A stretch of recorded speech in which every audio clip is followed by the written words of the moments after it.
Yo, what up, Street Talks? There, Kim. Alright, so this thought is about numbers. Why I kind of don't like numbers and stuff like that. So the general gist is numbers are kind of silly because they don't really tell us anything meaningful. So I'm just talking about the whole like quantified self movement or quantifying fun, quantifying everything, blah blah. So my basic thoughts. So what does it matter how much you weigh or, you know, what your body fat percentage is and stuff like that, if ultimately it's aesthetics you're shooting for? So the reason my critique is a lot of people tend to, like, society right now is kind of run by like these computer scientists, nerds and stuff like that. And so very rarely do people talk about philosophy and aesthetics and stuff like that. So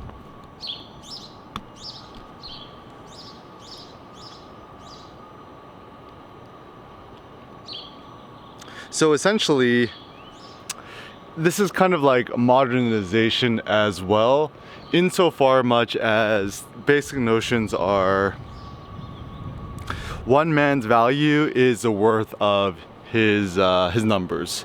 So numbers being like numbers of followers, money, numbers of, I don't know, publications or whatever it may be.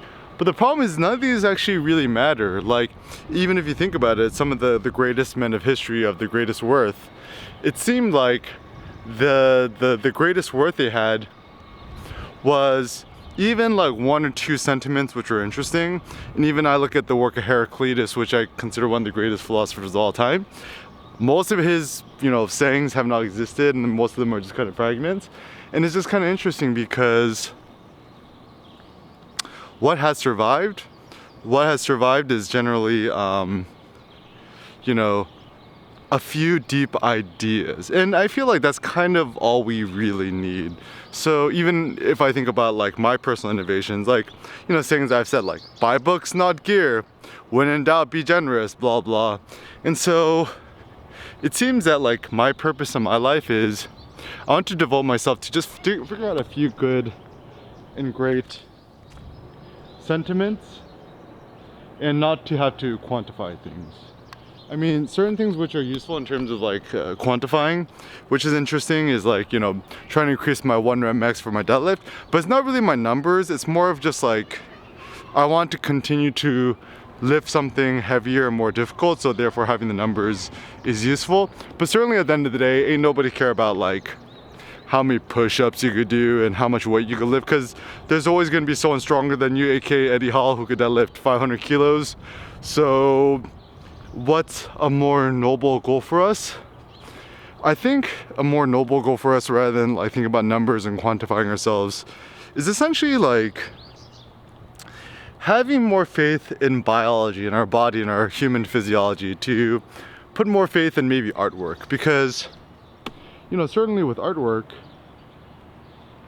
the great thing with art is that art is not quantifiable. Like, how silly would it be if you wanted to judge a Picasso by how many brushstrokes he had? Or no one really cares about like how many artworks he's created in his life, nor do we care about like how much money Picasso made in his life. Like, these are just kind of silly claims. And even if you think about great artists like Jay-Z, the reason why Jay-Z is so great isn't because he's a billionaire. I mean, that's just like kind of added bonus. It's more of like, he's one of the greatest rappers of all time, like Reasonable Doubt. I keep re-listening to it, and if a piece of artwork is good, is that the more you re-listen to it, the more you like it, and the more you discover small nuances. And so I think that's what we need to do, is aim for longevity, going for the nuance, and also realizing that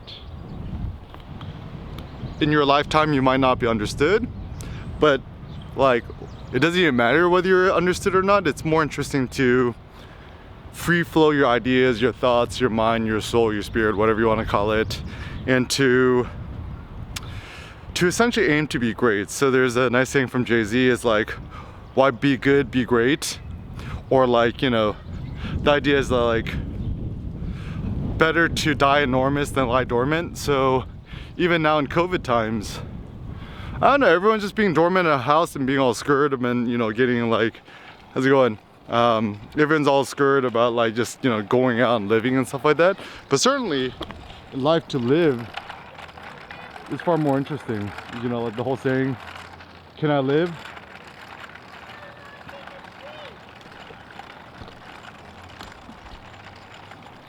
Is a good one. And actually the irony is, I'm actually so much more grateful for life and whatever, life during COVID and I guess like after COVID, because, you know, we often take so many things for granted and stuff like that, and like being able to know now that we no longer have all these distractions and things to look forward to, we essentially have to grab reality by the horns and just kind of extract the fullest marrow of it possible. But anyways, taking it back to numbers. So truth be told, like every time I accidentally see like, you know, my numbers, my follower numbers, or I'm losing followers, or, you know, losing money or gaining money, or losing fat, gaining weight, whatever it may be, right? All numbers kind of get me emotional. So emotional in a bad way, because there's this perception of gain or progress, which is kind of not very useful. Yo, check out this tree.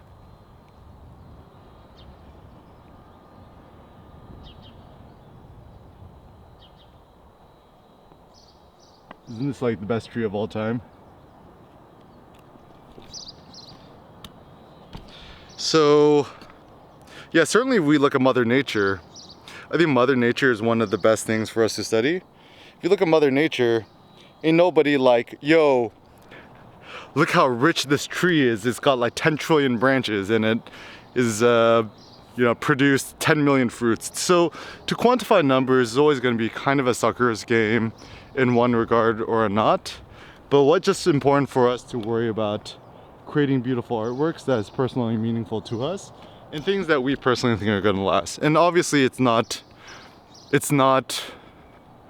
like, it's impossible to know with 100% certainty what's going to last and what's not going to last. But what I would say is, generally speaking, the best way to kind of like, you know, at least strive towards more longevity is to only let yourself be your own tastemaker and let yourself be your own judge. Because generally speaking, I think the gist is, the more that you strive to placate yourself, the more likely you are actually to do something that's great or meaningful or interesting and stuff like that.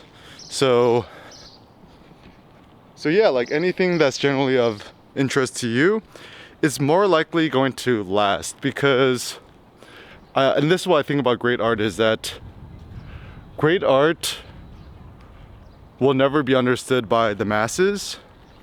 And I don't really mean to say the masses in sort of like disparaging tone, but just the fact that like your goal isn't popularity and mass popularity and to have 1 trillion followers.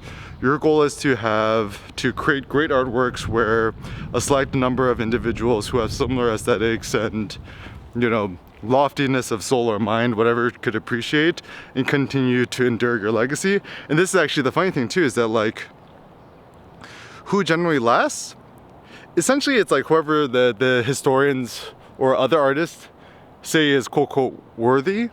And these are the people who are fanatical enough, you know, the word fan comes from fanatic, or are zealous enough to continue their legacy. So like my admiration for Seneca, Marcus Aurelius, Steve Jobs, and so forth, hopefully will help, you know, immortalize their names.